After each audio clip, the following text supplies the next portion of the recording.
आप कुत्ते और बिल्लियों के बीच लड़ाई को नहीं रोक सकते हो। आप कुत्ते और बिल्लियों के बीच लड़ाई को नहीं रोक सकते। वे क्यों लड़ते हैं? क्योंकि कुत्ता सोचता है मैं कुत्ता हूँ, बिल्ली सोचती है कि मैं बिल्ली हूँ। इसी प्रकार यदि मैं स्वयं को आयरलैंड वासी मानता हूँ अथवा मैं अंग्रेज हूँ, तो वह एक ही बात है।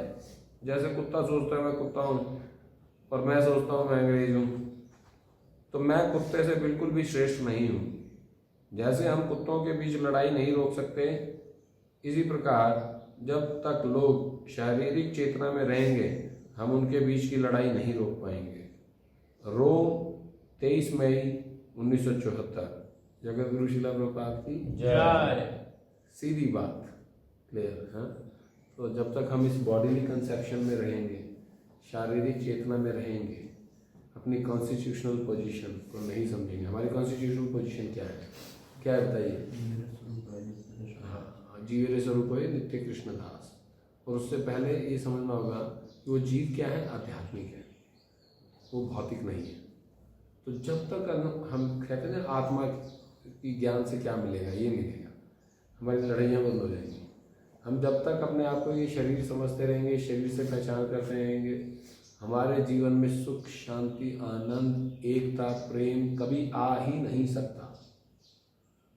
और जैसा कि हमने कल भी चर्चा की थी कि फिर उससे अगला स्तर है कि ठीक है मैं शरीर नहीं, मैं आत्मा हूँ। उससे नेक्स्ट क्या है, आत्मा क्या क्या स्वरूप है। जैसे प्रभु जी ने बताया आत्मा के लेवल के क्या कार्य होते हैं कि जीवेरे स्वरूप है कृष्णेर नित्यदास, कि हम सब भगवान के नित्यदास हैं, भगवान श्री कृष्ण के नित्यदास हैं।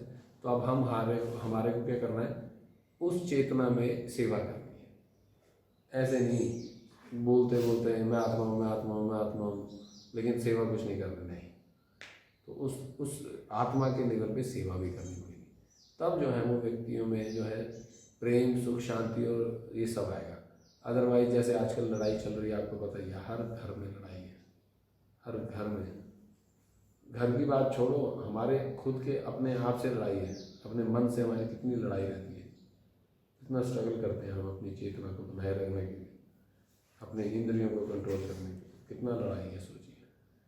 तो इसीलिए ये सब तब इस कारण हो रहा है कि लोग जो है अपनी वास्तविक स्थिति को भूल गए और शरीर मान के ही अपना कार्य करते जा रहे हैं।